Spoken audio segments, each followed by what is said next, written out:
You know, when I turned Dynamite on tonight, I had one thought on my mind. You know, we have Blood and Guts coming up next week. Full Gear is 10 days later, right? So they got these two big events coming up. Now, I thought to myself, there's something missing here, right? You know what AEW needs? I know exactly what they need. They need more belts. That's what this company needs. I don't think they have enough championships on the show. And my prayers were answered because Tony Khan and Tony Schiavone had a social media video that they posted earlier today before Dynamite went on the air. And lo and behold, we are getting another championship here in AEW. Good. Good. Finally. Finally. Hopefully we'll get a few more after this.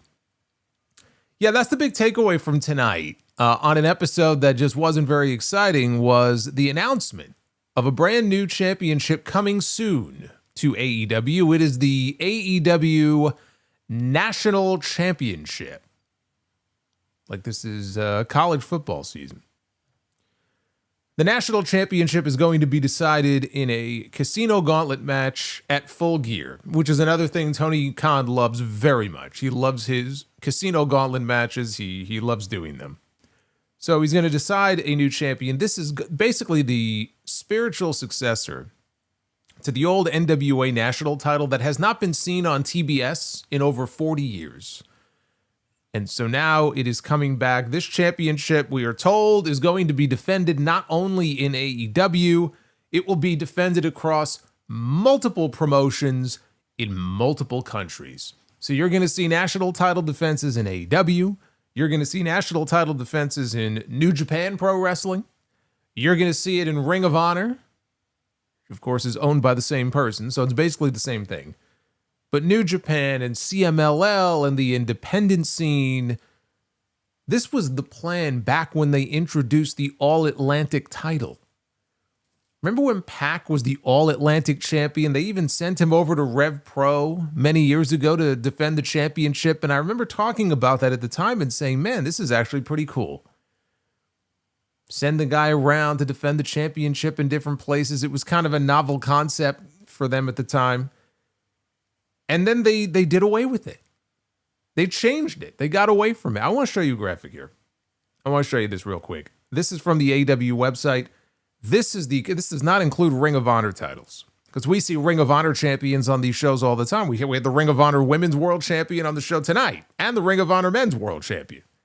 But this is a list, not inclusive of this brand new belt yet, of all of the current title holders in AEW. So we have Hangman Adam Page as the AEW World Champion. We have Chris Statlander as the AEW Women's World Champion. We have Kazuchika Okada, who is the unified champion, but they still have it listed here individually, two titles that he unified a few months ago. So he's listed as both the, as you can see here, the Continental Champion and the International Champion, as well as the unified champion. He's listed 3 times in this. Mercedes Moné is the TBS champion. Bandito and Brody King are the AEW Tag Team Champions. Kyle Fletcher is the TNT Champion. And the Ops are the AEW Trios title holders, rather. So we have a lot of champions already in this company. Now, let me ask you this. We just went through the process of unifying the Continental and International titles with Kenny Omega and Kazuchika Okada a few months ago.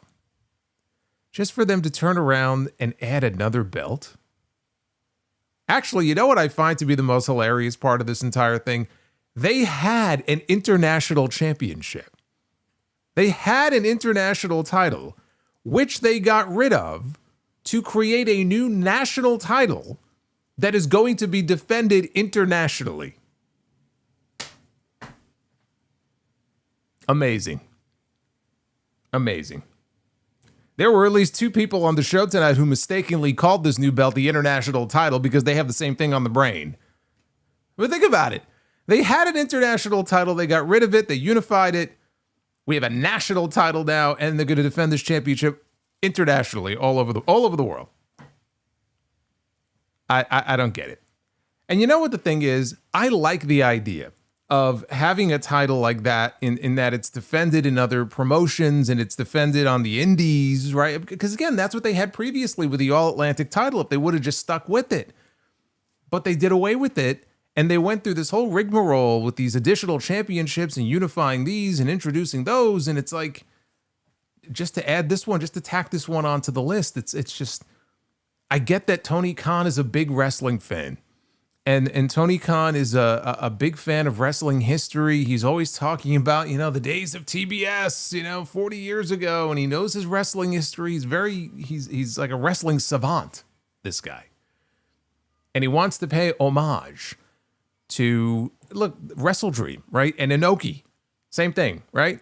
And I respect that. And I think it's cool that we actually have a wrestling fan who was in a position of power, who could do stuff like that and pay tribute to people and pay tribute to concepts and championships and anniversaries and milestones and things of that nature. But at some point, you got to know when to stop.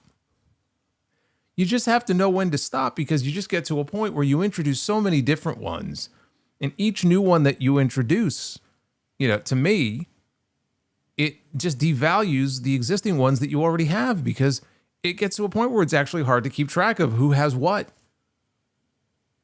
And if all these different people have belts, again, each new one that you introduce, it takes a little something away from the existing ones that you have.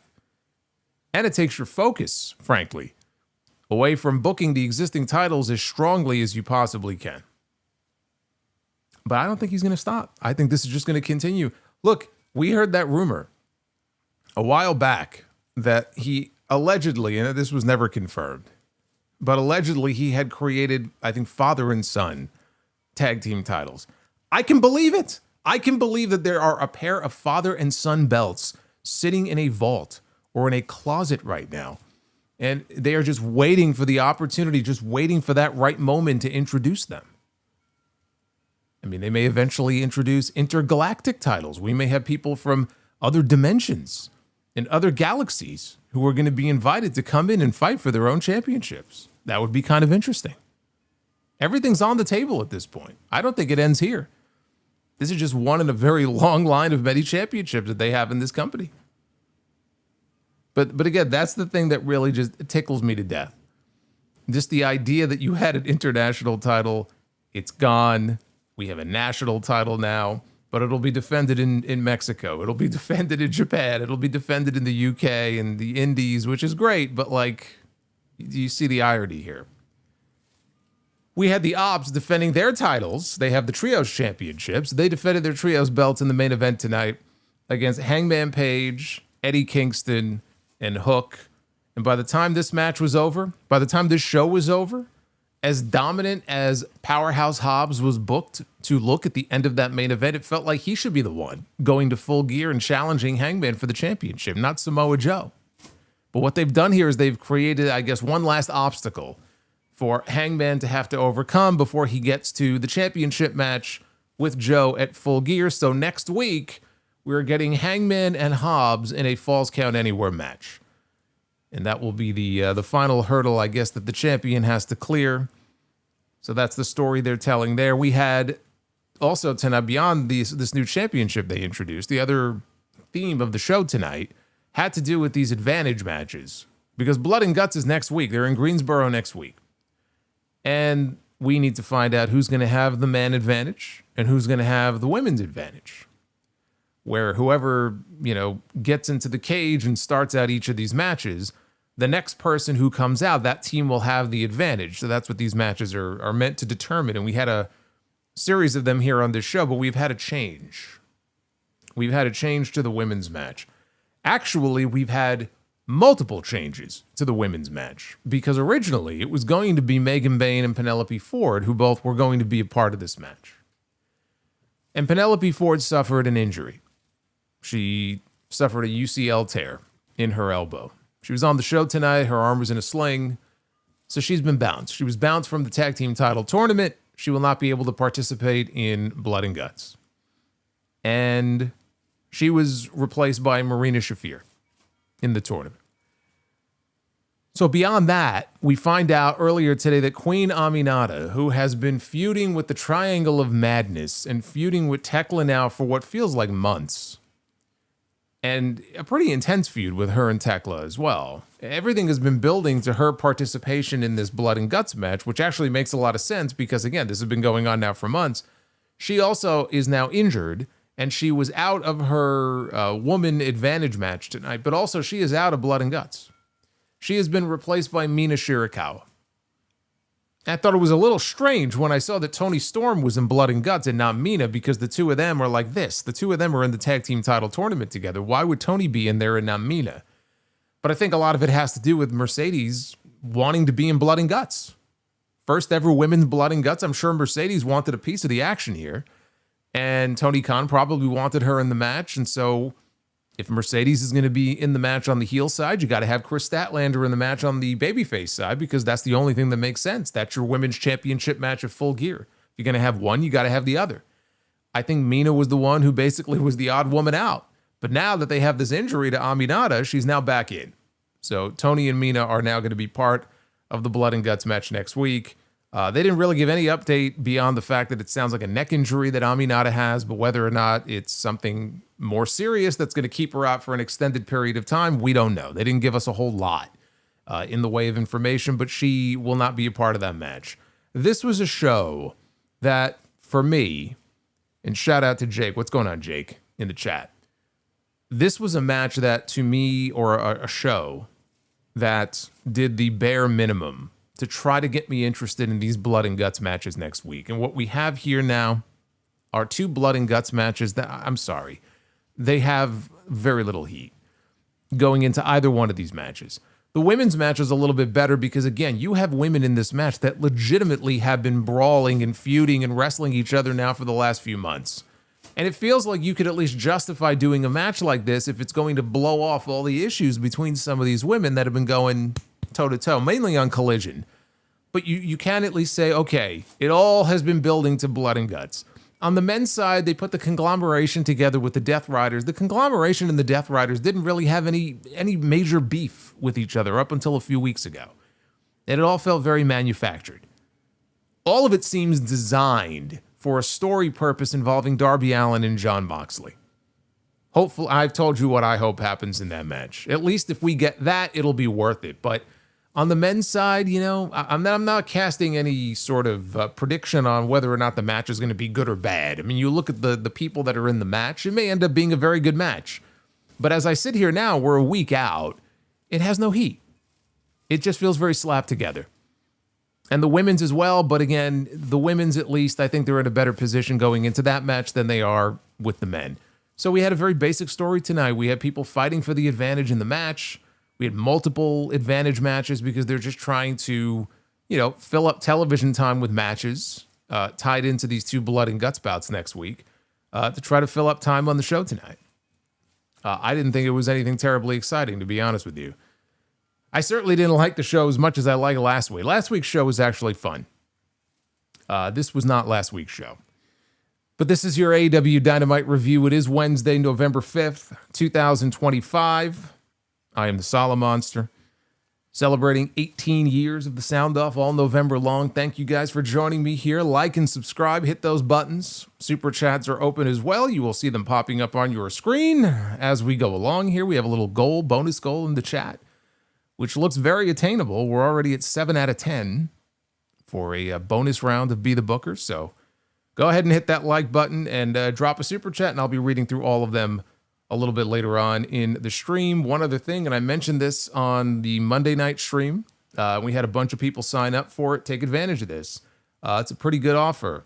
Bret Hart, his book that came out many years ago, one of the best wrestling books out there, the audiobook is hitting Audible on November 18th. Bret himself is narrating almost 25 hours of audio on this book. And there are a lot of stories in this book. He kept copious notes on the road over the years. You can get Hitman, that's the name of the book, Hitman, using my Audible link, audibletrial.com/Solomonster. You can get the book for free when you sign up for a 30-day trial of the Audible service. And even better, if you're an Amazon Prime member, you can get 2 free books. You should pick up this book and Natty's book, Natalia. She had an interesting, quite an interesting tale in that book about what happened when Tyson Kidd got injured and how WWE treated them. more honest about that whole situation, frankly, than I thought she would be.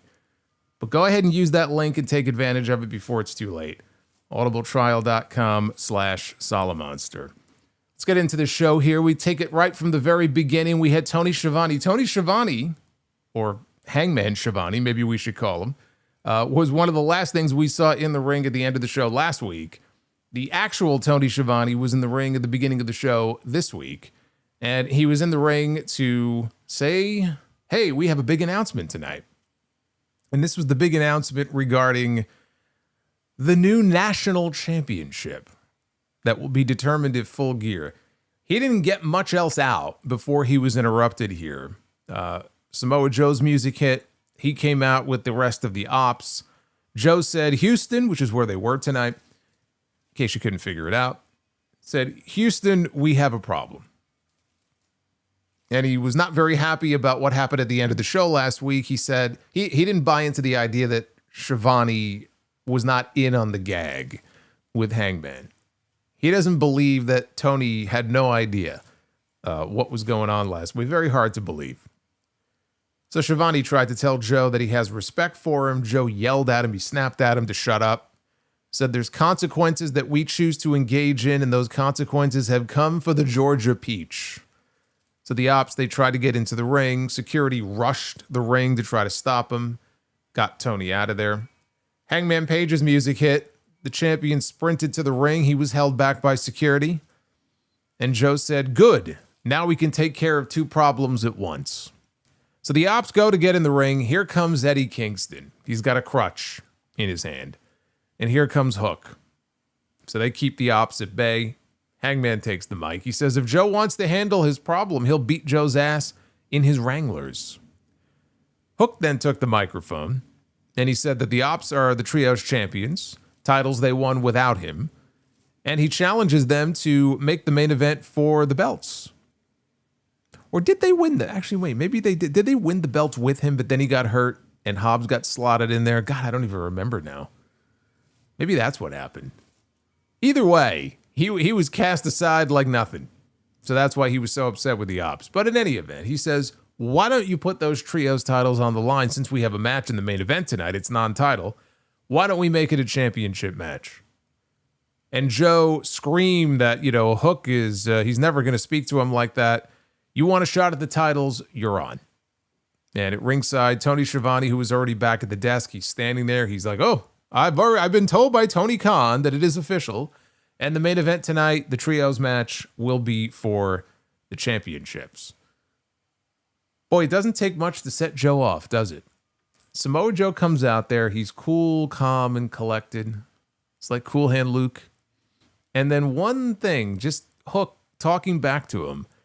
And all of a sudden, like the volume gets turned up to 1,000. And this man is having a meltdown. I mean, we got two different versions of Samoa Joe here in this segment. It was a segment. What can I say? Not a whole lot happened here. It was a segment to set up the main event being converted into a championship match, which in the end ended up not really making a difference. But I have to give props to them one more time for the ending of last week's show. There was nothing on the show tonight, by the way, that came close to the greatness of the ending of the show last week. That was a very well done angle. I saw there was a backstage interview for his vlog last week that Mike Bailey did with Hangman, who was in his Tony Schiavone getup. And as he goes to walk away, he's doing the Schiavone walk. He had the walk, man. I tell you what, the voice may not have been exact, but the Schiavone walk, the Schiavone shuffle, I'll call it, the old man shuffle, he had that down to a T. He had the walk down to a T. So too bad we didn't get anything like that on the show tonight, but once a year, maybe we'll have Hangman in the Master of Disguise, and he'll try to top himself each year. Like Kofi Kingston was doing for a while with his Royal Rumble eliminations until he started botching them, and then he had to stop doing it. We had Orange Cassidy against Claudio Castagnoli. My curiosity is killing me just like a cat would be killed by the curiosity, yeah. Yeah. Oz and Glorious with the $13 Macho Man. Ooh, yeah. You missed the Macho Monster from last week? Gotta love the Macho Man. And a cat. What could be better than the Macho Man and a cat? You put them together in the same photo. I am the learning tree. And what could be worse than the learning tree? Thanks, guys. You're welcome. We go from the best of the best to the worst of the worst. Hey, Bret Hart, thank you very much. Thank you, brother. This was our first man advantage match for the Blood and Guts match next week. This was Orange Cassidy and Claudio one-on-one. Before Claudio even got to the ring, Cassidy wiped him out with multiple tope suicidas, 10 punches up against the barricade. Claudio pressed him over his head, though, and chucked him into the ring. And he went to the outside where, a few minutes later, he went to the outside where he caught Cassidy. He tried a third tope, but he got caught and he got slammed ribs first on the barricade. Then he got Cassidy up at a suplex position, and he walked up the ring steps with him and then finally slammed him down to the mat. Cassidy desperately tried a slingshot DDT, but again, Claudio caught him in midair, which Cassidy was able to counter into a sleeper hold. Claudio tried to do a giant swing variation. Cassidy hung on for dear life. Claudio swung him around for a proper giant swing and then gained control. That took us into a commercial break. So Cassidy kept trying to hulk up by going into his pockets. I guess that's his source of strength. I don't know. And he was getting gut-wrench suplexes. He was absorbing all of this punishment. All this did was piss off Claudio because no matter what he did, it seemingly wasn't having the effect that he intended. So there was a PK here that took off Claudio's head, and he went to the outside. Cassidy flew under the bottom rope in the corner with a sliding tilt-a-whirl DDT on the floor and then a diving DDT back inside. Claudio countered an orange punch into a Liger bomb. He transitioned into a crossface. That didn't work. And later in the match, Claudio took Cassidy up to the top. Cassidy countered into an avalanche stun dog millionaire. Claudio blocked an orange punch attempt with a pop-up uppercut. He tried again. Cassidy, though, hit an orange punch out of midair. And then he went for a home run shot, but Claudio again propelled him up into the air, caught him with the uppercut, and put him away to win the match for the Death Riders. This was a good match. They had a good match. These two have had matches before. It's usually a good match. I mean, it's pretty reliable when they're in the ring together. That win put the Death Riders up 1-0. All they had to do was win the next match to avoid the need for any additional matches, because they said that if Darby Allin was to win his match later in the show with Daniel Garcia, then they would be forced to do a tiebreaker on Collision this weekend between Jon Moxley and Roderick Strong. So all Daniel Garcia had to do in his match, he had one job. All he had to do was win. But I mean, this is Daniel Garcia, so do I even need to tell you what happened in that match later on? But that was the story thread here. Can Darby pull it out? Can he pull out the win and force the tiebreaker this weekend on Collision? We go backstage. We have Renee Paquette. She is with Mark Briscoe, Kyle Fletcher, and Don Callis. And I'm like, initially, I'm looking at this going, wait a minute. Something doesn't compute here. I'm waiting for the announcement of no physicality was agreed to. And sure enough, within like 3 seconds, she thanks them both for agreeing to no physicality so they could stand next to each other. But she says, Mark, you requested this time. Briscoe says he got a response from his challenge a few weeks ago to a TNT title rematch from Don Callis. If you remember, Callis said no. But he wants to hear a response directly from Kyle Fletcher. Briscoe said his thought process was that a swift kick to his family jewels is what helps Fletcher win, which can't feel good. It's like making out with your sister. Okay. How would he know this? Briscoe wants to make Fletcher a real man and said, let's do it again at Full Gear. No disqualification. So Fletcher told Callis he might enjoy that. Callis said he loves to see when Kyle is happy, but he said if Briscoe is going to get a shot at the TNT title, he's got to give something in return, right? We're not just going to give you a shot at the TNT championship. You've got to give us something or put something up in exchange. And Briscoe is thinking, well, what do you want? You want my career? Let me put my career on the line here in this match? Callis says, no. When you lose to Kyle Fletcher, You will have to join the Don Callis family and leave those morons behind in the conglomeration. Callis said Briscoe should make it about himself for a change. And Briscoe called Callis a silver-tongued snake, said that he's not losing. It's Callis who made a deal with the devil, and he agreed to the stipulation. So that is the new stip. They're going to have a TNT title rematch of Full Gear in Newark. And if he doesn't win the championship on that show, which it kind of feels like he will, but if he doesn't, he will have to join the Callis family. If there's two things that this company needs more of, number one, more belts. Number two, we don't have enough members of the Don Callis family. I think we need some more. Which brings me to the very next segment, because after a break, Renee was in the back, and this time she was in the back with the Young Bucks and Don Callis.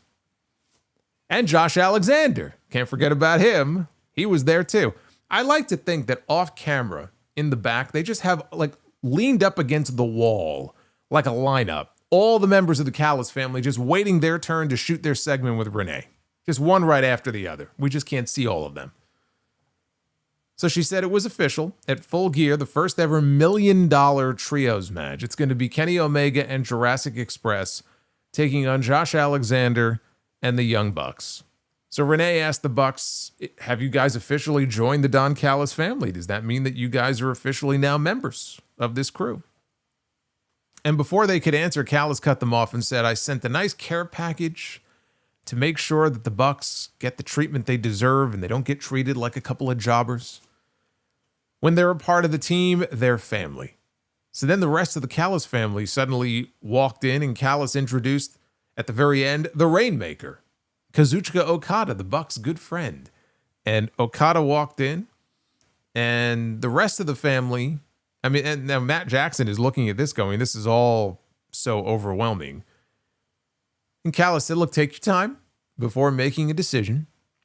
And he and all the family members left except Okada. Okada hung back, and he told the Bucks, don't take too much time in deciding. And he smiled, and then he walked off.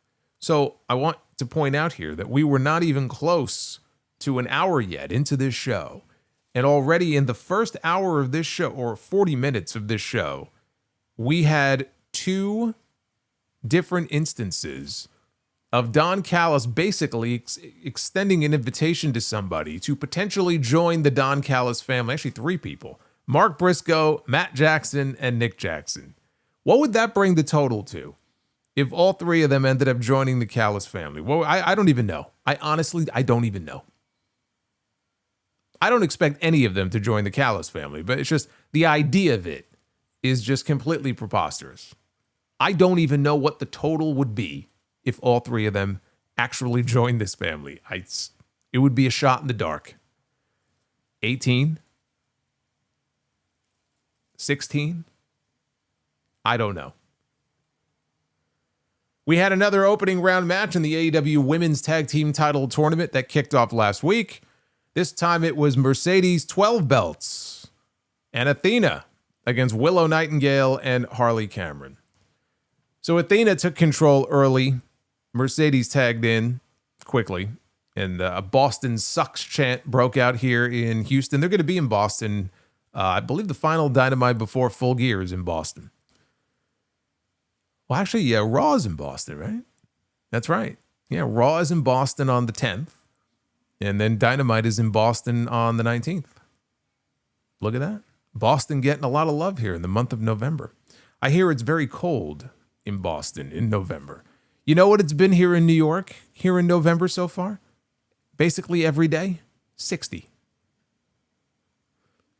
I wish the weather would make up its mind. Like, it's nice to have the milder weather. I think it's about to go away next week.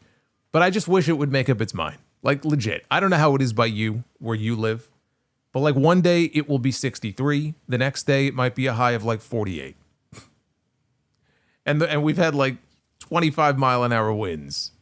And then the next day it's, like, 58. And it's back down to 50. Like, I don't get it.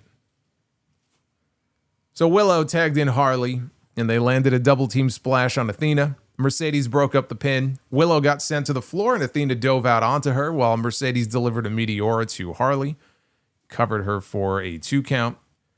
Willow regained control as the show returned from a break and delivered a cannonball in the corner on Athena. She followed up with a big spine buster. Mercedes attempted a head scissors, but Willow reversed into a side slam and then tagged out to Harley. She hit soul food on Mercedes. Willow then connected on a lariat on Athena. Mercedes managed to apply the statement maker to Harley, but Willow pounced Athena into them to break up the hold.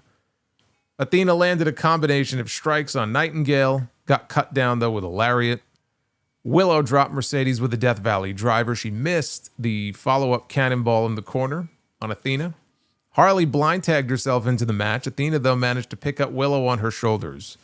Like she was going to go for an F5 or an F, or a fucking attitude adjustment. She has her on her shoulders.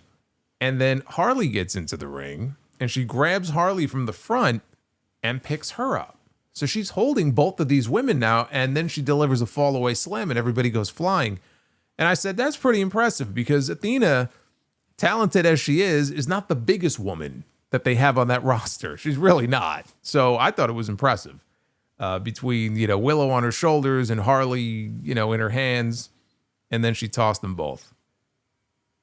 So Athena, her minion, Billy Starks, she runs down to the ring. She grabs Athena's Ring of Honor Women's World Championship, her Infinity Belt that she's had now for over 1,000 days. And she is going to hand the title to her for the assist. Chris Statlander suddenly appears, and she clotheslines Billy down to the floor outside. Willow then lands a powerbomb on Athena, and Harley follows with her finishing maneuver, which I think is what she calls it, her finishing maneuver. What it was, it looked like a crossroads. And the way Athena took this crossroads, man, she sold the shit out of this crossroads. You know what it reminded me of?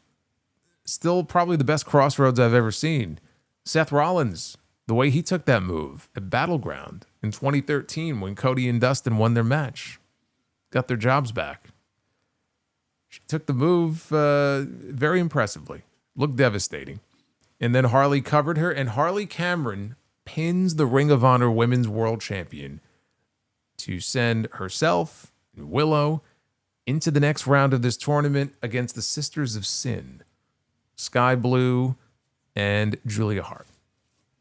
I thought that this might happen. I said last week, I don't know now that Mercedes and Athena even make it out of the first round after we had what I thought was an upset. Some people say, well, if you pay attention, it wasn't really an upset. It was an upset. Given especially someone like Jamie, who's been a world champion before, it was an upset. Seeing Jamie and Queen Aminata lose last week to Sky Blue and Julia Hart. Once I saw that, I said, I'm not sure these two women here are even making it out of the first round because I don't have them winning the tournament. And now after this, I don't even have them in the finals. And sure enough, they got bounced here. And as expected, it was Athena who took the pin, and Mercedes was nowhere to be found in the ring when this finish went down. I thought the match itself, it was solid. It turned more into a tornado tag match as the match went on. And the right team went over because there was no need for Mercedes and Athena to make it any further than they have here in this tournament, which was not very far at all. Having them in the tournament, fine. They just did the job here. Great. But there was no need for them to go any further than they did. And that is the biggest win of Harley Cameron's career. I don't know that it's going to net her an ROH Women's Championship match. It should. I'm a believer when you pin the champion in a non-title situation like this, you should get a title shot. Not that she's going to win, but it was easily the biggest win of her career. And meanwhile, you have Statlander getting involved here. That makes sense. To put more heat on her and Mercedes and their world title match coming up at Full Gear. She just cost them potentially the women's tag team titles. So, all of that made sense. Now, after a break, Tony Schiavone was back in the ring, the real Tony Schiavone. And he was going to pick up with the announcement that he attempted to make at the beginning of the show. He announced a Casino Gauntlet match for Full Gear for the brand new AEW National Championship, and said the first entrants into the match were coming out to the ring next, and out came the Hurt Syndicate. Bobby Lashley, Shelton Benjamin, MVP, all together. They came down to the ring, although it's only Lashley and Benjamin who were in the match. And Shivani said this brings up a very interesting situation for the Hurt Syndicate because these two men are going to be in the same match fighting for the same opportunity. Right? Both men want to become the first ever national champion. So MVP then starts rattling off the names of some former NWA national champions.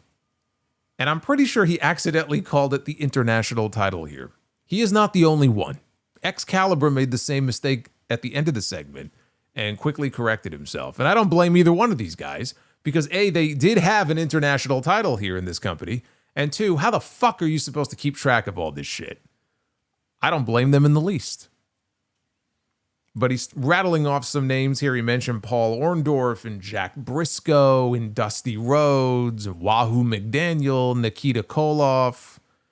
Shivani asked again about Lashley and Benjamin potentially facing off in the match. And MVP said the Hurt Syndicate wins and AEW fans win when that happens.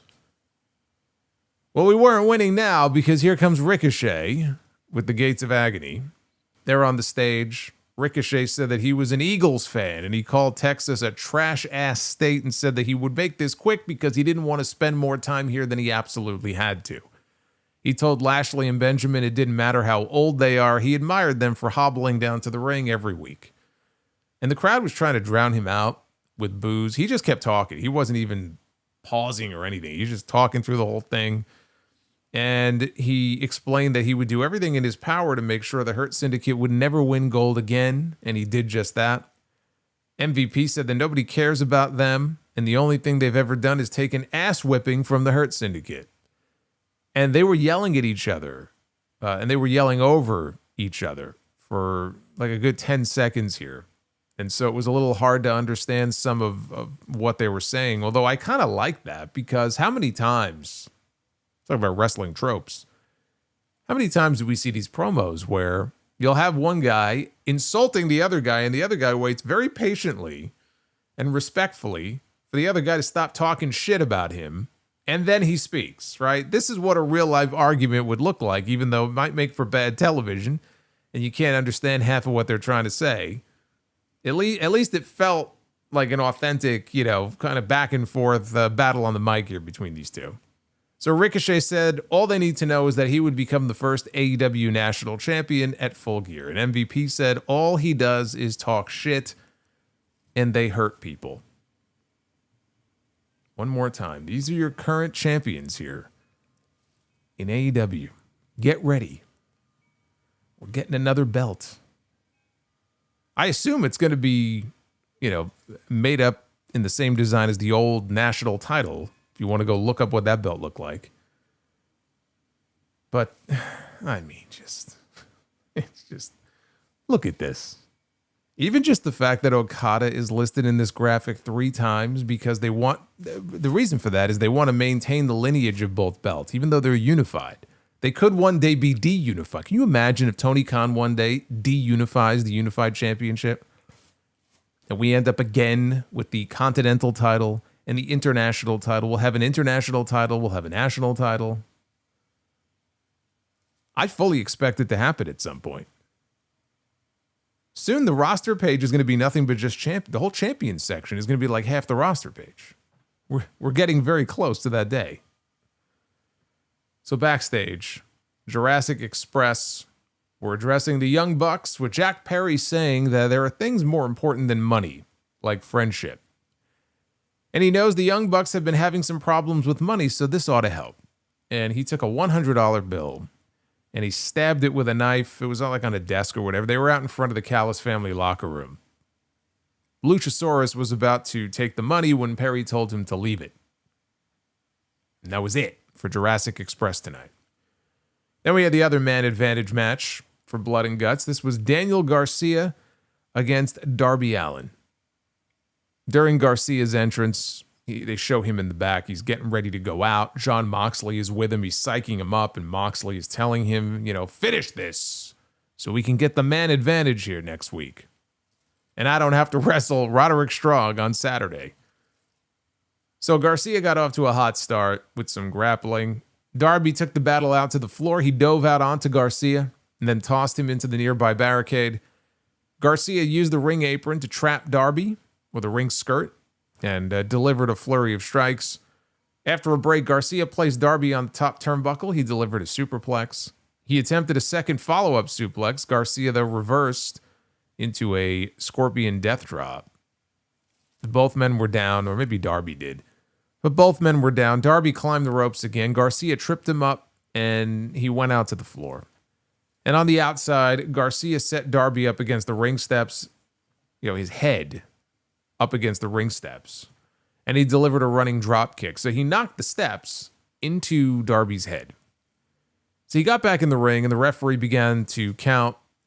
Garcia argued with the referee while Pac showed up, and Pac delivered a running lariat to Darby as he was attempting to recover. The referee didn't see any of this. So the referee starts the count over again. Darby, I will say, as far as this type of spot goes, diving back into the ring at the last second, they did get me there for a moment to think, okay, maybe they're actually going to do a count out here, right? They just got me for a brief second. But it was one of these instances where the referee's at 9.5. And then Darby just springs to life and dives into the ring at the very last moment. So he made it back in. Now, Darby gets back in, and he's bleeding from the back of the head. And I'm just watching this. I'm like, did this fucker blade himself in the back of the head? That's what it looked like to me. I don't know if he did or not, but that would be very stupid. So Darby crawled for the ropes. Eventually, he managed to reverse out of what was a dragon tamer. He was trying to get out of it. So he got out. He reversed out of it and applied a scorpion deathlock of his own. Garcia had nowhere to go, and so he tapped out. And why wouldn't he? Why wouldn't he tap out? After all, this is the man who himself once said, who hasn't beaten Daniel Garcia? So you knew exactly how this match was going to go. Don't pretend that you didn't. You knew it the minute this match was announced. When it was over, Pac attacked Darby. Orange Cassidy ran out to even the odds, and soon we had a full-on brawl between both Blood and Guts teams. The Death Riders quickly dispatched everybody. Roderick Strong crashed the party late. He sent Moxley and his crew fleeing from the ring. Now, the announcers, and I don't remember if it was Danielson, but it might have been Bryan Danielson, but they were wondering, where was Mark Briscoe? Like, the conglomeration is out there. And it's this big brawl here between these two crews. And it's like, there's no Mark Briscoe. So Excalibur said, well, he has his own battles tonight. And I'm like, no, he doesn't. He had one backstage promo where they agreed to no physicality, and that was earlier in the show. That's not an excuse. What does that mean? He has his own battles tonight. Is there some other battle backstage that we're not aware of? Is he playing cribbage with some of the other wrestlers? Did somebody tell him, hey, your car's being towed, and he had to run out to the parking lot? What does that even mean? Where the fuck was he? Is he taking a shit? I mean, that could be a battle sometimes. You don't get enough fiber. I get it. But, like, what a dumb comment. What a stupid comment to make. I don't know where he was, but he wasn't out there. So, anyway, this was the predictable finish after Claudio's win earlier, because you knew they were not going to allow it to be a clean sweep for the heels. They had already announced the match for Collision. They weren't going to rescind it. So, yes, we are going to get Jon Moxley against Roderick Strong to decide everything. That'll be on Collision this weekend. You know, again, it's not a very interesting story, what they're doing here. I understand why they're doing it. We've had man advantage matches and women's advantage matches for War Games as well. But just in terms of what they were doing here, I can't say that any of this, none of this, got me excited to see this match next week. If that was the objective here, then they failed.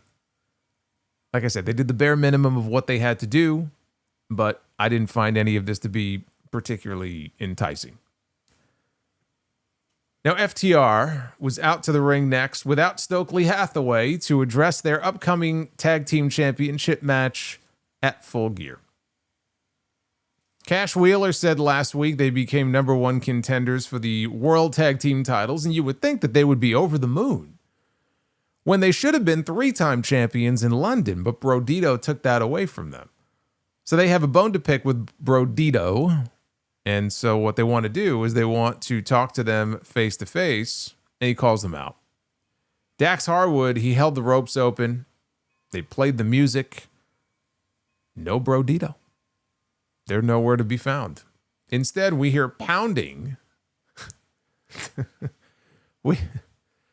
It could be any number of things. Could be somebody getting their cheeks clapped backstage. I don't know what they were about to cut to, but we hear pounding is going on, and the pounding that we were hearing was evidently Brodito was locked inside their dressing room, and we see Stokely Hathaway is out there right in front of the door, and he's smiling and he's laughing, and he says that I've been trying to get them out of their locker room all night, but I can't. So Renee is there.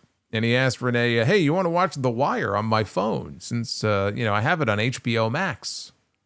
It's a great show, by the way. If you've never seen it, you should definitely check it out. So Harwood, back in the ring, said, oh, man, darn it. I was looking forward to shaking hands like gentlemen, but I guess we'll have to settle for the second best thing. Bandito's family sitting in the front row. So they exit the ring. They go over to Bandito's family. His grandmother is in the front row and talking about how heartwarming it is that she just recently attended her grandson's first match live. And he asks her, how old are you? And she begins to answer, but he quickly cuts her off and said, you don't look a day over 113 years old. Said, we just celebrated Halloween, and if they were celebrating the Day of the Dead, she takes the cake. Harwood said that it's heartwarming how much of a star Bandito has become and asks, how proud are you of your grandson? And again, he cuts her off and says, if she promises to be a good little girl, or a good girl, not little, maybe he and Cash will adopt her as their abuela. That means grandmother. See, I know that. Harwood said that maybe they'll seal the deal with a kiss on the cheek. So Bandito's grandmother slaps Harwood. FTR then pulls Gravity. Bandito's brother over the barricade, beats him up. Yeah, this is not the first time that poor Gravity was sitting in the crowd with his family and got the shit beaten out of him, right? They did this once before with Jericho and the Learning Tree. Gravity is just, whenever he's around, man, it's just, he's there to take a beat down. That was his job here. So Stokely is in the back, still watching The Wire on his phone outside the locker room when all of a sudden Brody King's arm, he busts through the wall, this thin, just shitty wall, and his hand comes through and he's choking Stokely. He breaks free. He sprints to the ring to go warn FTR. Gravity was about to take a spike pile driver when Bandito and Brody, they hit the ring and FTR bailed up the ramp. And the champs went to go check on Gravity and the abuela and everybody else who was in the front row. Not much else to say about this. The match itself should be really, really good. But this was just pretty straightforward stuff. Now, after this, they had a quick video package for Blood and Guts. And the voice narrating the video package, one Dean Malenko, the Iceman. I'm trying to think if Dean Malenko was ever in a War Games match in WCW. I don't think so, because I'm not sure what team he would have even been on. But I don't remember. Like when they were doing those War Games matches from like that 95 to 98 period, like I don't think he would have really fit in on any of the teams. But he works there, and so he's got that very his voice is very distinguishable when you hear it. So clearly, it was him doing the narration. Then we had another Blood and Guts advantage match, this one with the ladies. It was Megan Bayne against Mina Shirakawa. She was replacing the injured Queen Aminata, not only in this match, but next week in Blood and Guts. And her tag team partner, Timeless Tony Storm, she joined on commentary. Abuelita? No, that was Bandito's abuela. Come on, man. No chance Dean Malenko was ever in a War Games. Yeah, Unless he joined the Horsemen and I'm not aware of it. Yeah, I don't think that ever happened. Back then, War Games was reserved for the actual top stars in the company. So you had the NWO, and you had the Horsemen, you had the Lugers and the Stings and the Hogans and people like that. You didn't have people like Chris Jericho and Dean Malenko and Eddie Guerrero. They were not in War Games back then. So I found it, as I said before, I found it very weird when the lineup was initially announced for this Blood and Guts match and Tony was in and Mina was not. But now Mina's in due to injury. She's now going to be factored into that match. So Aminata is the main one who has been feuding with Tekla and the Triangle of Madness. She mentioned last month in her vlog on her YouTube channel that she had some sort of knee issue. She wasn't sure if it was anything serious, but like she was having some swelling in her knee. So I'm not sure if this is legitimate, and I don't see why it wouldn't be, that she's legitimately injured. They mentioned her neck. I don't know if it was an injury that happened in that match she had last week, and it is a neck injury, or maybe it's a knee issue. That I'm not sure. But I do trust they would not have bounced her out of this match and taken this opportunity away from her unless she was legitimately injured. So Excalibur asked Tony on commentary, Tony Storm, if Mina replacing Queen Aminata in Blood and Guts puts them at a disadvantage in the women's tag team title tournament. And Storm said, of course not. She invites Excalibur to do commentary on one of her orgies. And then she tells Bryan Danielson that she didn't know that they made hemp cologne. So Mina tried a series of shoulder blocks on Megan, who barely budged. And instead, she just dropped Mina with one of her own. I forgot. Perk in the chat, I completely forgot about that. Well, two things I forgot about. Number one, Malenko was a Horseman in 98. But I completely forgot that the Shockmaster, right? That had to be 93, right? The Shockmaster, of all people, was in a War Games match. How could I forget the great Shockmaster? Yeah, yes, the Shockmaster was the guy, his Stormtrooper helmet with all the glitter went flying off his head when he tripped and fell during his big spectacular debut entrance. And thus, a legend was born, and a career was ruined. But a legend was born.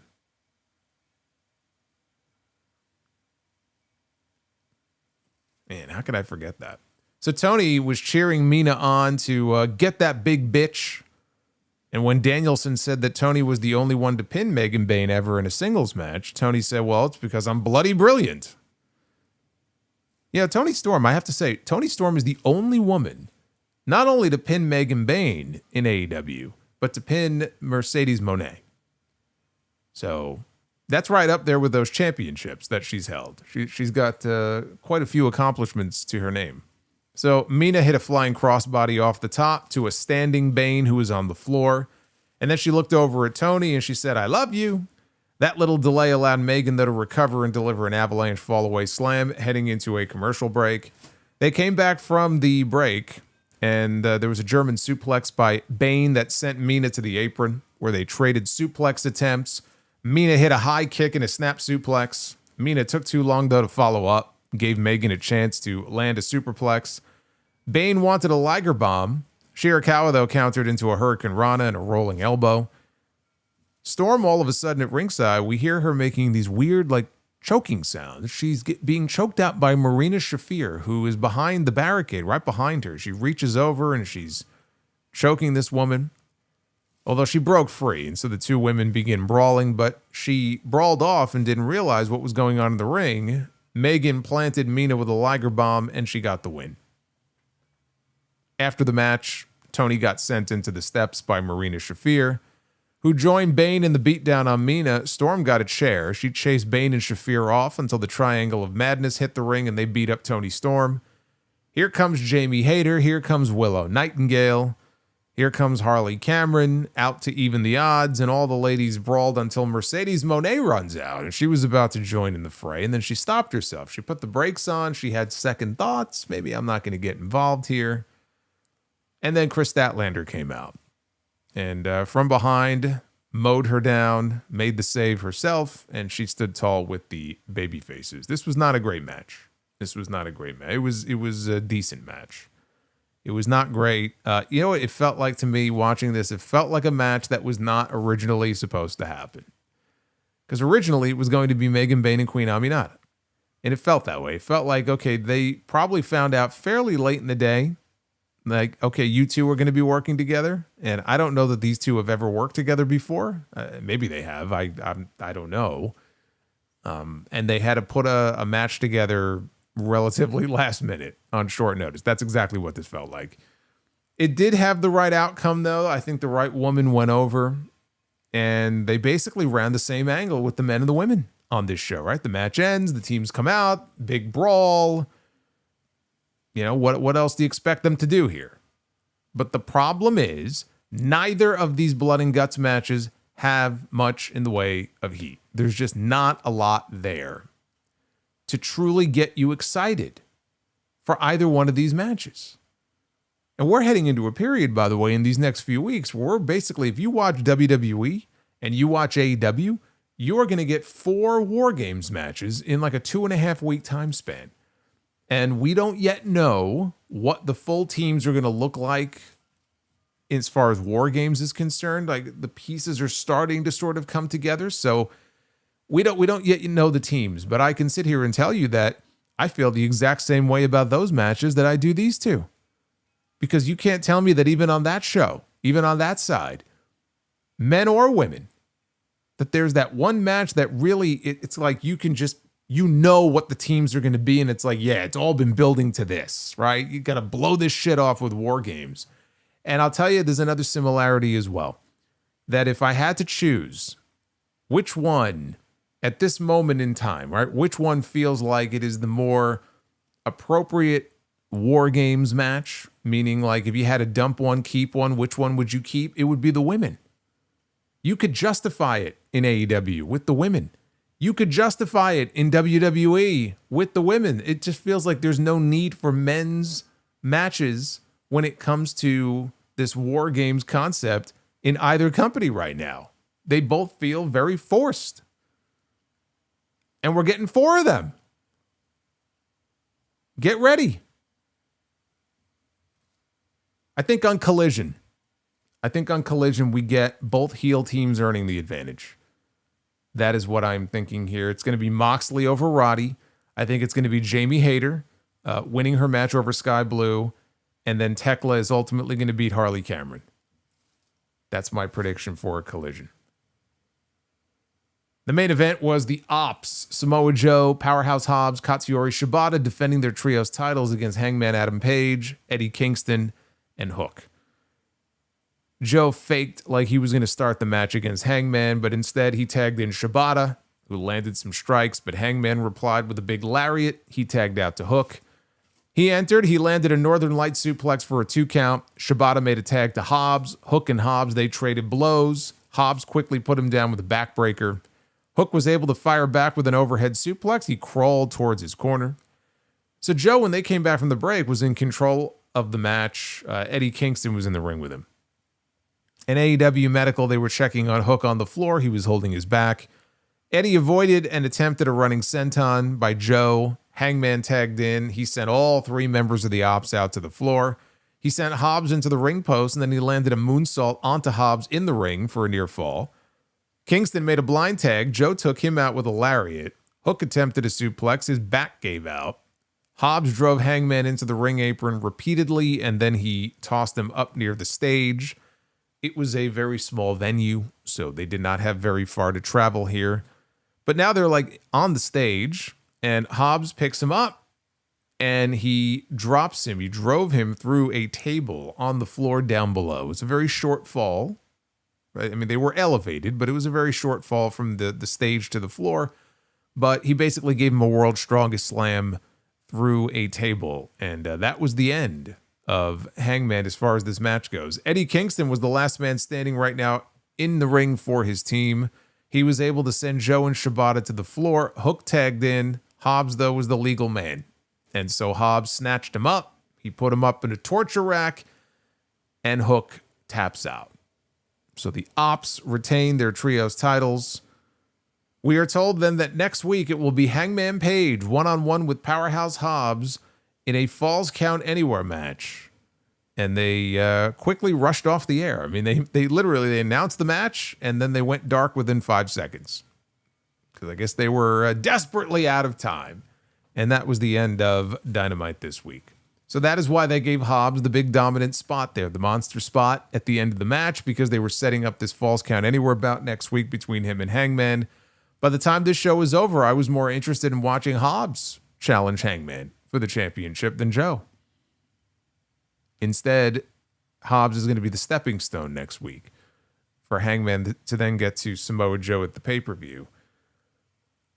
So this is the second week in a row. I should also point out that Hook has tapped out to a member of the Ops. So I don't know if there's going to be any relevance to that. Maybe Eddie Kingston needs to give him a little smack across the face to wake him up a little bit, right? They have to be paired up for some reason.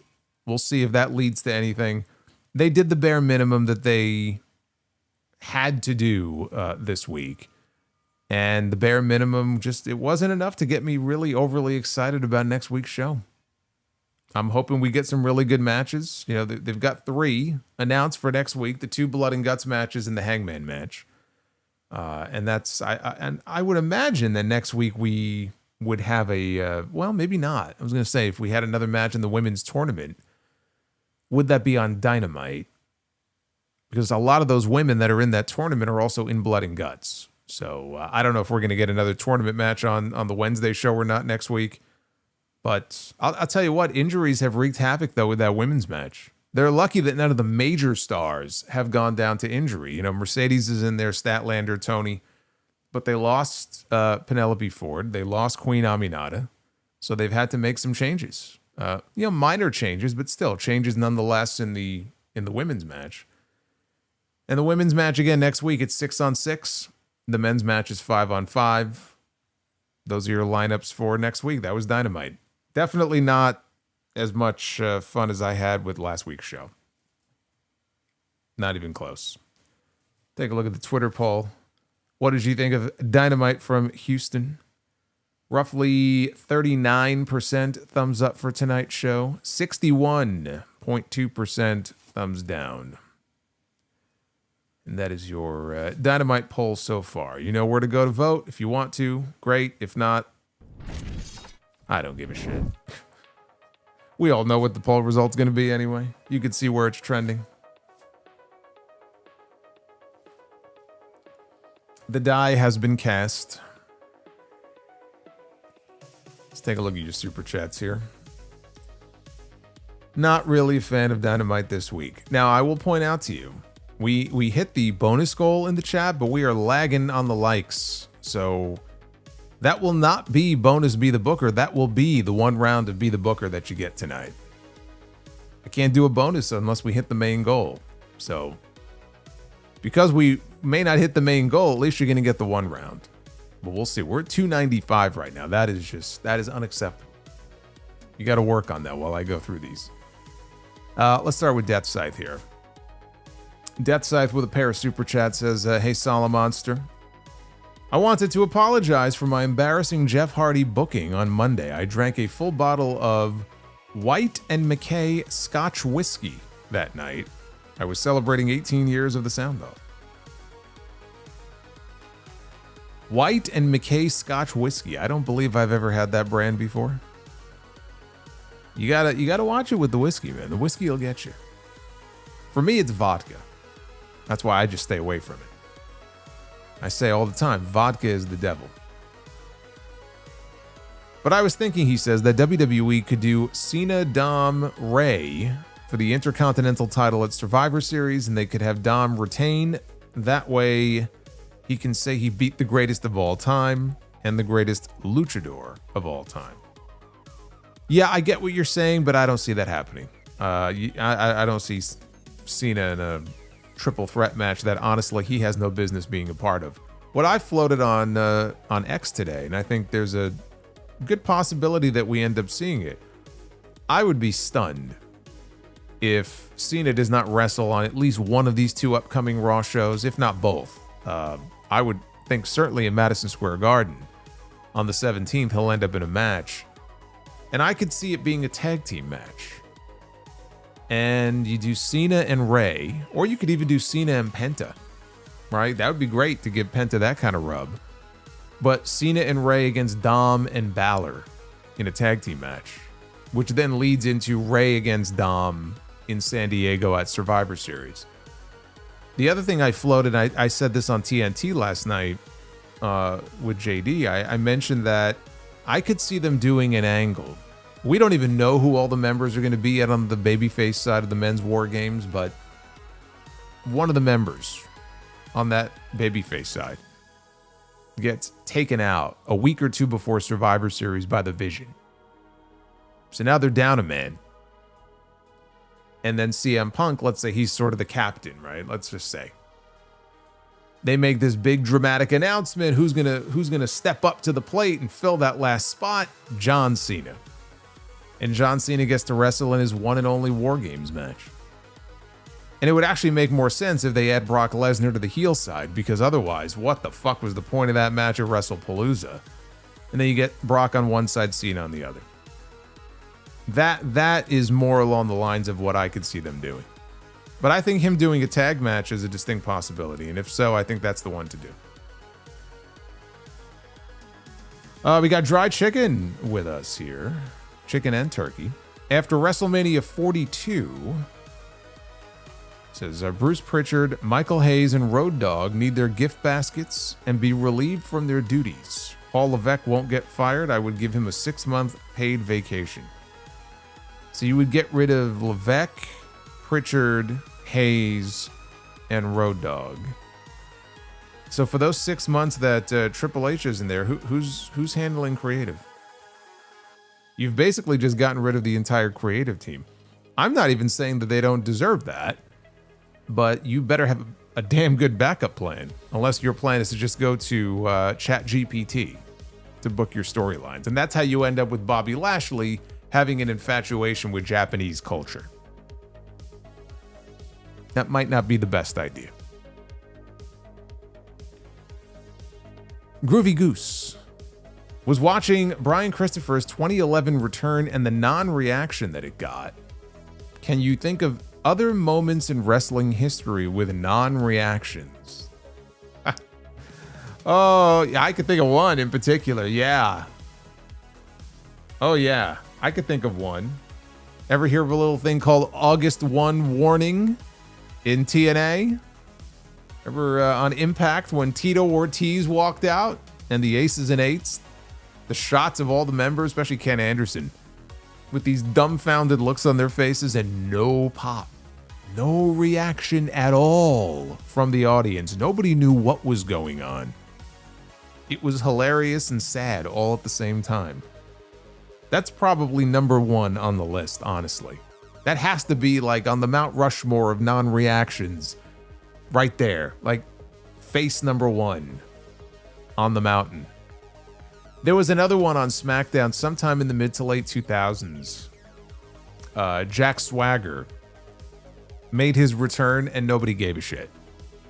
I don't remember what he did or who he interrupted, but I know nobody cared. And the one that actually bothered me, they did an old school Raw episode many years ago, like a decade ago. And there was an angle at the very end of the show where Jake the Snake Roberts made his return. Walked out there with the snake bag over his shoulder. He ended up putting the snake on Dean Ambrose, remember? And he was smiling as the snake was like crawling all over. But when Jake came out, no reaction. Like how shitty is that? Like the people there just, I don't want to say they didn't care. They just didn't know who he was. That's how it felt to me. They didn't even know who this man was. Like that's the reaction that you give to Jake the Snake Roberts when he comes out? That's the other one that stands out to me. Dried Chicken, $10 super chat. says, despite the money that TKO is making, WWE the creative team under Paul Levesque are the true definition of insanity. The John Cena tournament plan is already terrible. I feel sorry for both Jey Uso and Cody Rhodes. When it comes to fan criticism, it's the unfortunate curse of overexposure. I mean, Jay's getting it worse than Cody. Cody still doesn't get a lot of criticism. Jay gets it a lot more than Cody does.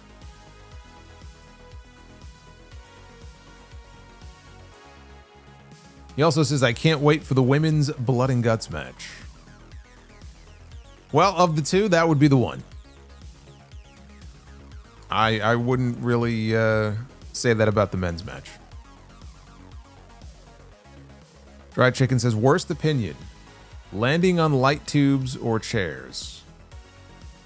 Landing on light tubes is just fucking stupid, so I'm going to go landing on light tubes. It's pretty dumb. Slow King says, 1 cage, 2 rings, 3 words, yeet. Dry Chicken says, another title belt in AEW. More is more. Yes, more is more.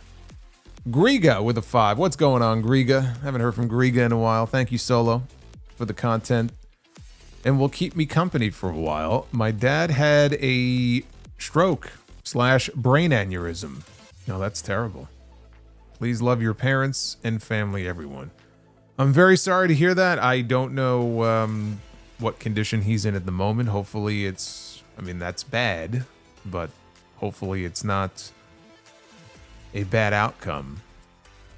And just, you never know when these things happen. They come out of nowhere.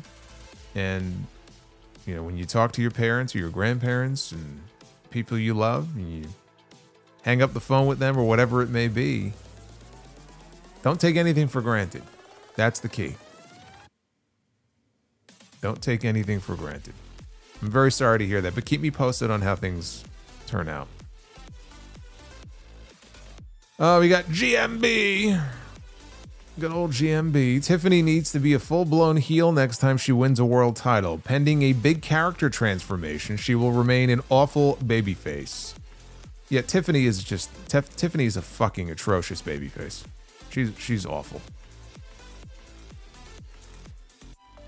Very talented, but as a babyface, not good.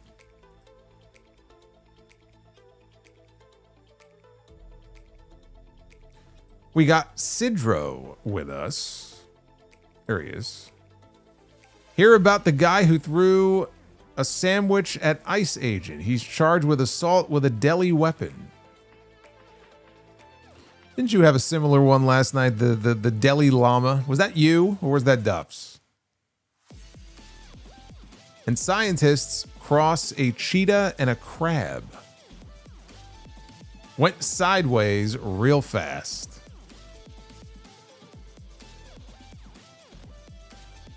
And then he follows up with this. What is the difference between a cop who says thank you and Socrates? One is a grateful officer. The other is a great philosopher. Well, you're getting deep with these now, huh? Look at Sidro. There's Duff's. Solo's favorite sicko. Hey, Solo, did you know that Sean Young was originally going to play Vicky Vale in Batman 89, but she was injured in a horse riding accident? Wasn't she like a nut job or something in real life? Am I thinking of the same person? Sidro, here Pumpkin got a DUI. They say he was smashed.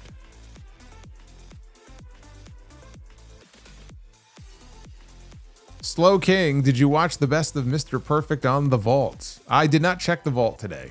I'm behind on my Vault content. I have a playlist I'm keeping.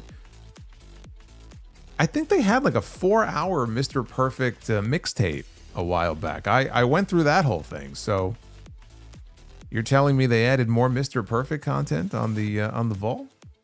I will have to check that out if so. I'm also in the middle of finishing the Demolition Coliseum video that they added last week. I'm enjoying that one. Sidro, I heard on the news that some guy was stealing wheels off police cars. The police are working tirelessly to catch him. They have no tires. Ace of Master with a $10 super chat. Got my tickets today for my first HOG show in Los Angeles. Been starving for some good wrestling in LA since PWG went on hiatus. Well, this is going to fill your appetite very nicely. There's a lot of people that I've talked to. The general sentiment is excitement to get wrestling back in that venue. We've never been to that venue before. The Globe Theater is like an iconic venue. It's been renovated over the years, but it's been there for over a century and only recently reopened. So I think we're going to be the first show, or first wrestling show back in that venue. And it's a beautiful venue. So I know we're all very excited to run our first show there. The talent's very excited. So it's going to be a good time. Duff's Vid says, me and Sidro need to be careful telling corny jokes. Someone might call the crops on us. Oh my God. The crops. Not the crops. Bender McSimpson, please tell Tony Khan he did not need any more belts. I did, man. I keep slipping him notes and he just keeps ignoring me. I don't know. It's like an addiction. He's an addict, man. He's got a sickness. It can't be helped. Ed K, what will the next new title in AEW be? I told you already, man. I expect that at some point they will, in fact, have some sort of like father and son title. They're going to come up with something. He's going to come up with some kind of new championship. A little bit of time will go by. He'll start jonesing for a new one, and then we'll get a new belt. After a while, man, you start jonesing. You start twitching, you know? Can't help himself. We got... Oh. Brother, I need you to include the pronunciation one more time in your super chat. I want to make sure I don't butcher your name.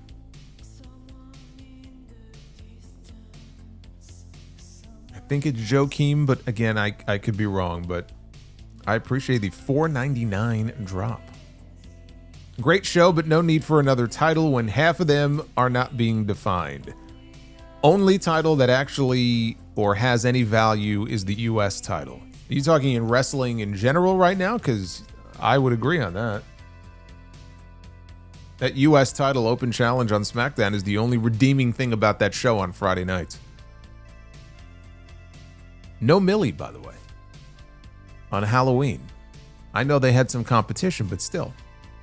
They have competition every year of some kind. SmackDown, no Millie. No Millie for SmackDown on Friday. You believe it? No Millie. What happened? I can tell you what happened. The show fucking sucks. That's what happened.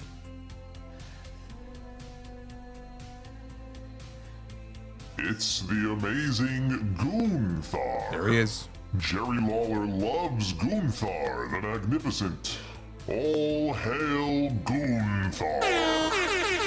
Everybody stand, rise to your feet, and acknowledge the mighty Gunther. That's our boy Matt Fisher right there.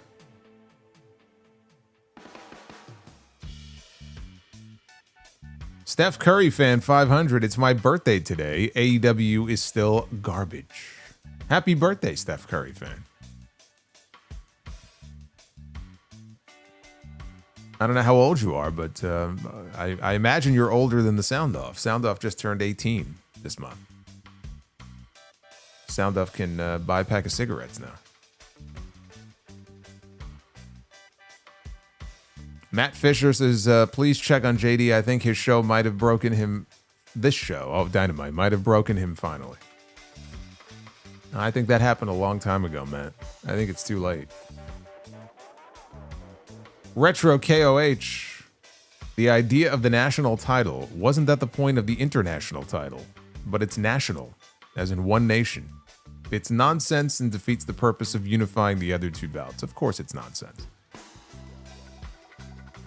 I said, it just, the idea that you have a championship called an international title, that you have unified into one singular belt, you got rid of it, only to debut a national title that will be defended internationally, is high comedy. It is high comedy.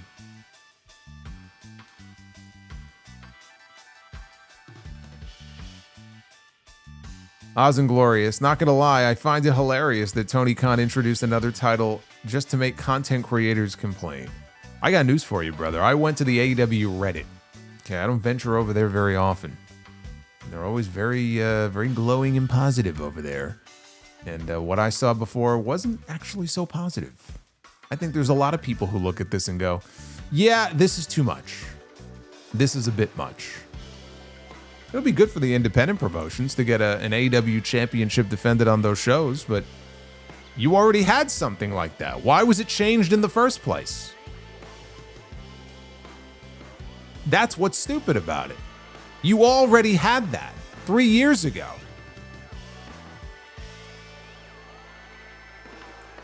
Duff's Vids, what do you call a man filling a jug up with water? Philip.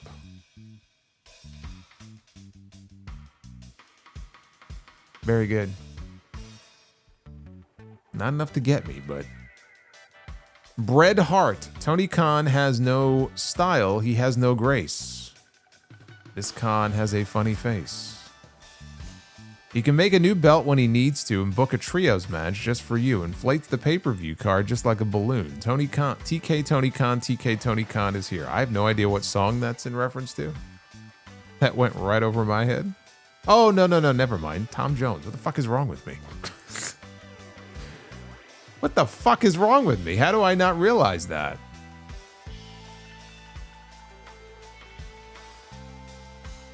That's a great song, too. I'm reading it like a normal message, and I'm like, I have no idea what song that's in reference to. And I'm like, fuck, Tom Jones, motherfucker.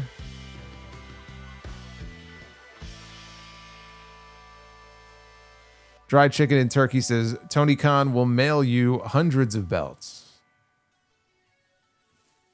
Hey, it's another belt replica they could sell on Shop AEW. There's still no Mone puppet, though, on there. Duff's Vids, what did the cannibal do after dumping his girlfriend?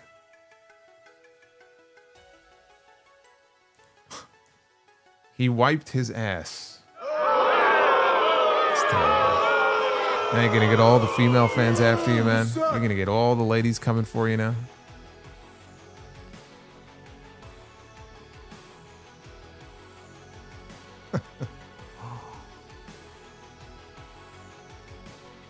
Oh, man. Better finale. Better Call Saul or Breaking Bad? Again, two great shows and two great finales, but Breaking Bad to me is like the high water mark. You gotta go Breaking Bad. You can't beat that. You can't beat the original. Oz and Glorious. Someone mentioned Timu Dana White. Triple K missed Saturday night's main event because he was campaigning for Cuomo, which made Zoran's win even sweeter. I don't know where he was. I don't give a flying fuck where the hell he was, man. I really don't give a shit. I don't know why people care. Seriously, who gives a shit? I'm more offended that he's not coming to work and fixing the fucking show. Maybe if he wasn't prancing around trying to be Dana White, maybe the shows would be marginally better. Maybe he needs to pay a little more attention to the shows he's putting out there on television.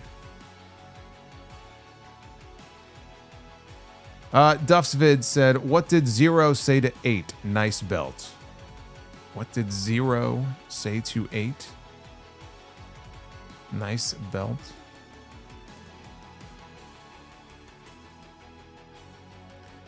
MacTub says, am I too cynical in thinking that Triple H sabotaging LA/Drew is due to him hating Built and charismatic guys. Russo echoed a similar thought recently. Well, that's where you lost me, right there. Russo echoed. You lost the argument right there.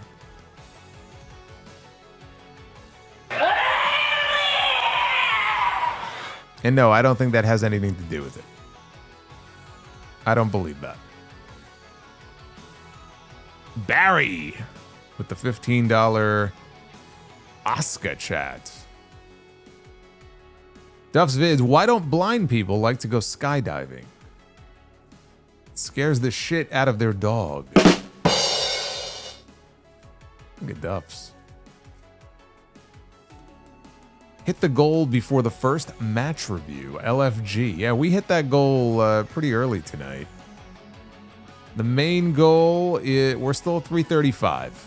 So it looks like we'll get the one round. At least we hit that bonus goal, because that means we get the one round. So that's good. It's always a struggle on the Dynamite streams. Arabian Night. And then we'll do Duff's here. Arabian Night says less than 4,000 in a 20,000 venue next week. Awful optically. Oh, is that in Greensboro? I didn't even check to see what the attendance was next week in Greensboro. Yeah, I mean, running a 20,000 seat venue and putting not even 5,000 people in there is pretty fucking bad. Duff says, why do bulls wear bells? Because their horns don't work. I like that one. The Mount Burning Kid, Christopher Bennett, solo-wise, another belt coming to this company. When will Tony Khan realize quality over quantity? He loves his belts. Can you imagine what his closet must look like at home, like just in terms of the belts that he has for his pants? The way that women have shoes, or some guys have sneakers in their closet. Can you imagine the number of belts that he has? He's a belt collector of a different type.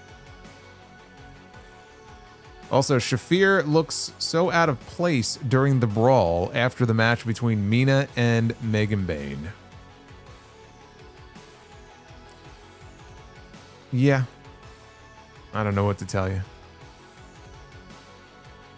Duff's vid says, if you witness a crime in the Apple Store, are you considered an eyewitness?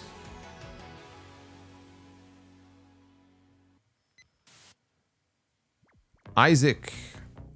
Who has had a better run post WWE, Swerve or Tony? I would say Tony, but I mean, they both have had great runs in AEW. They've both reached the top of the mountain in the company they work for. They're both very important pieces of that company, of that roster.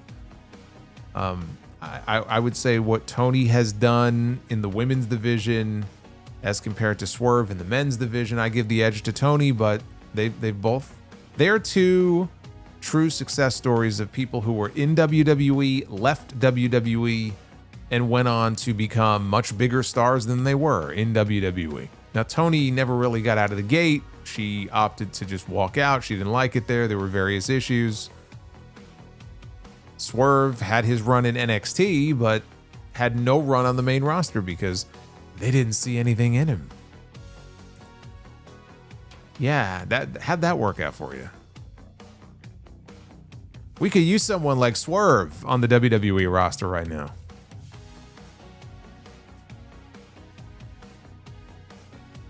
Alex. Brother Solo, did you see WWE's trolling when they put the history of Edge and Cena rivalry on the Vault chat? I did notice that. I'm like, oh, that's evil. That's evil.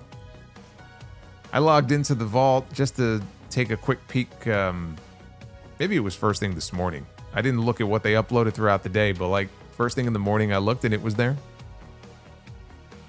And it's like 2 hours or whatever of like the best of Edge and John Cena. I'm like, those guys running the Vault, they know what they're doing, how to get people talking. They definitely know what they're doing. Matt Fisher with a 50 again. Look at this, $50 Gunther bomb.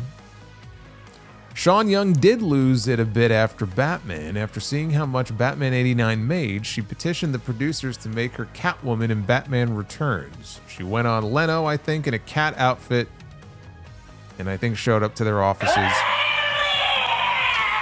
probably what she sounded like, barging into their offices, screaming. Because I think showed up to their offices dressed as Catwoman. Yeah, she basically went over the edge. That's what it sounds like to me. She lost out on some money and she just lost it.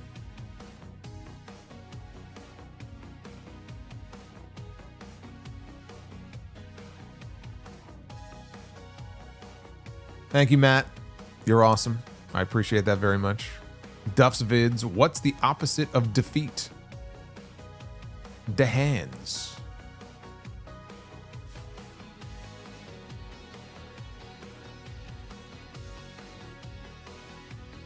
And we have a follow-up super chat here. My name is pronounced Yu Kim. I'm gonna make a note of that right now, as a matter of fact. Thank you, brother. Thank you, Yu Kim. I appreciate the support. Thank you for hanging out here on a Wednesday. Barry MK400, you're in the Walking Dead world. Now pick 4 current WWE wrestlers to be in your group that you are the leader. Are we talking about The Walking Dead? Because we could put LA Knight and Drew McIntyre on that list. 4 current WWE wrestlers I want in my group. If I'm in the Walking Dead world, I want Brock Lesnar on my team. Because he'd be perfect in that world. I mean, he'd fucking, wildlife running around. We need food. Let him go hunt, right? Let him do all that shit. Who else? Brock. I would want... who else would I want? I can only pick 4, huh?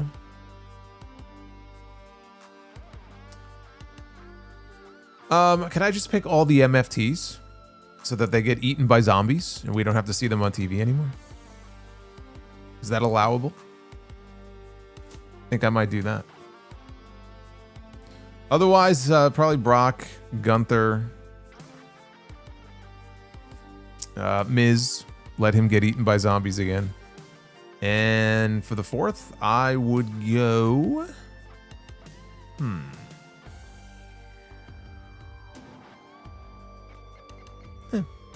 Rhea Ripley. I wouldn't mind her being a part of my group walking around the world.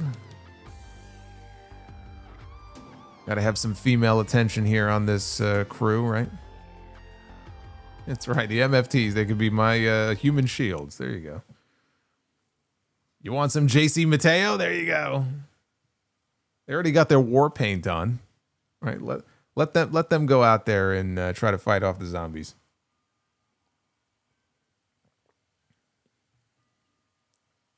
That sounds about right. Duff's Vids, there's 3 moles going down a tunnel. First mole says, I smell sugar. Second mole says, I smell syrup. Third mole says, I smell molasses.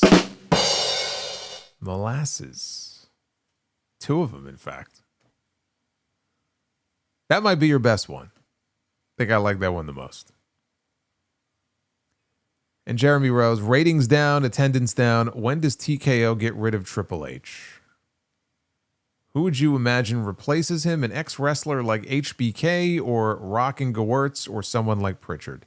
Pritchard would on a temporary, like on an interim basis until they found a more permanent replacement. Shawn Michaels would make sense. It comes down to whether or not he wants the job. He might be perfectly content to just stick with NXT. He's like, these are his kids, right? He's Mr. NXT. If he didn't want the gig, because I think he would probably be the likeliest person. I'm telling you, maybe not right now because he's busy and everything, but Rock and Gewurz are going to work their way in there eventually, or try to. If the axe were to ever fall on Triple H, like in the next couple of years, they're going to make their move. But, you mentioned ratings are down, attendance is down. It's not down enough. Triple H is not going anywhere. He's very much, and this is why you're seeing him, by the way, I think part of why, making all these appearances on these shows and conferences and podcasts, right? Some of it is official work because he is the chief content officer, but he is trying to get his face out there as much as possible to make himself inseparable from the WWE brand, right? like Dana in UFC. It's hard to imagine UFC without Dana White. And that's how he wants people to see himself with WWE. People said that for years about Vince. They can't imagine the WWE ever exists without Vince McMahon. Right? That's what Triple H is trying to do. But the numbers would have to really suffer a lot more, I think, for him to truly be on the hot seat. Like, we're still far off from that happening. So he's not going nowhere. Not for now. Maze the Great, 52 weeks of membership. The last day of the 2007 MLB season showed that Tom Glavine had about as much business being on the mound for the Mets as the Joker did near a hospital. I will just always remember the Tom Glavine quote. Maybe he was asked by somebody, are you devastated? Or he's like, no, I'm not devastated. I'm not devastated. Goodbye. Don't bring me back to those days. We had it. We had it. Until Duaner Sanchez had his taxi cab accident. Actually, Tom Glavine had one too. He got all of his teeth knocked out. Something about the Mets and cabs back then. I don't know why the Mets couldn't call a car for these people. Personal car, like a limousine. All right, well, we hit the bonus goal we hit long ago. We did not hit the regular goal. 352 likes, so we're going to do one round to be the booker, and we are going to try to make it a good one. So let's give it a spin. We'll give it a twirl. The wheel of doom, and we'll see what we land on here. Can we book a better card than Dynamite tonight? I think we can. Ladies and gentlemen, it is now time to be the booker. I think we can. If not, I should be relieved of my duties. And then the question is, who replaces Solomonster as the head booker here and be the booker?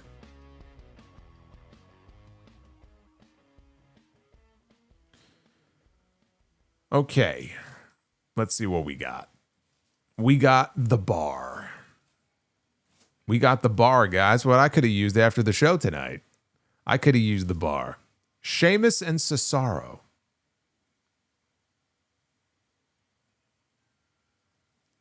So you already know this is going to be a really good wrestling match. We know that. And we also know that we're giving this the buzz. Because this is not going to be a great wrestling match. I like D'Lo, but what the fuck is this? I mean, really.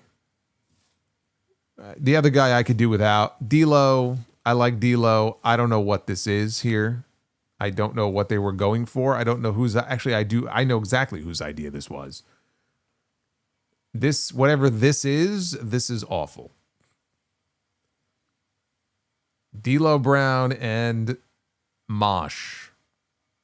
Chaz, or the headbangers. Whatever the fuck he was going by at that time. Right? Chaz, is that Chaz? That's his real name?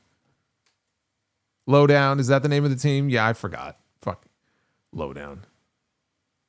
You know how low down on the list they would be of great tag teams? They'd be pretty much rock bottom.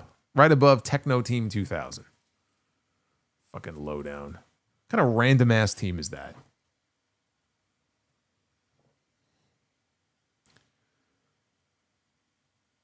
Man, no sweep tonight. Oh, again, we just had her the other night. Michelle McCool with the butterfly belt. Graced us yet again with her presence. I have to admit something. It is no coincidence that she has popped up multiple times here and be the booker this week. I must confess. I can't lie to you people. The Undertaker, he politicked.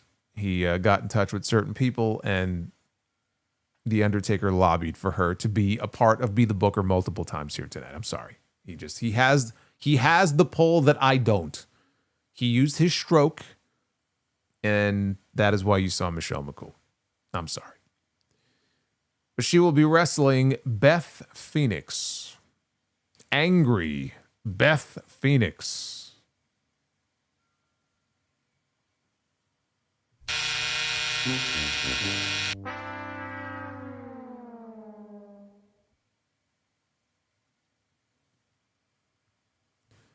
I stand corrected. We might actually end up with a sweep tonight, just not the sweep that we want.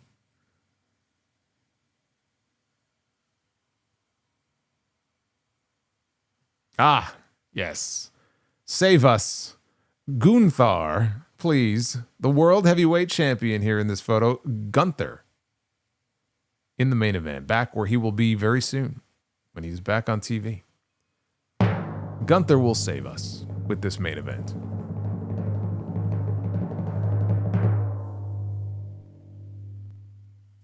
Oh no. Talk about belts.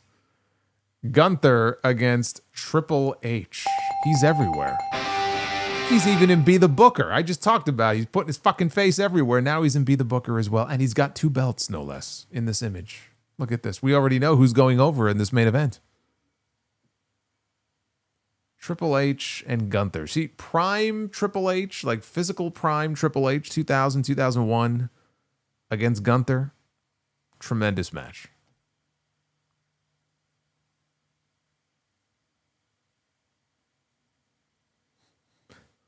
Look at this image. This is the perfect image for Triple H. It really is. I forgot to mention the Toxic Turtles. No, I didn't. The Toxic Turtles are actually higher up on the list than Lowdown. I always loved it when they were on their shells and they couldn't move, and the other member would have to come in the ring and roll them over. That was more entertaining than Lowdown.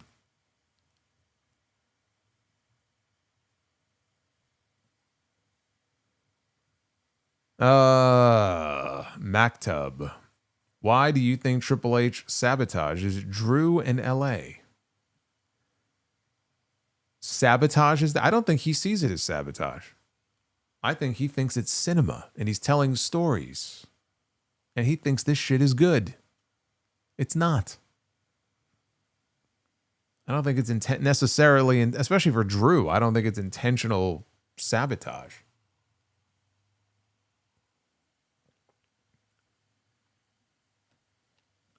Joseph, have you seen Big Mama's House with Martin? I think I did. If I did, I don't have really any memories of it, but I'm almost positive I saw it. And Joseph says, buy or sell Eddie Murphy or Martin? Oh, Eddie Murphy or Martin Lawrence? Eddie Murphy. Although I would occasionally watch Martin's TV show. But I got to buy an Eddie Murphy.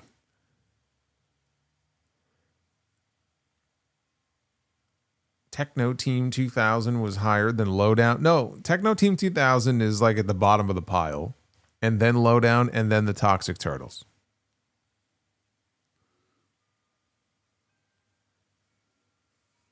Joey saw the movie and it was good but not great. That's a ringing endorsement. I'll be running out to see the movie.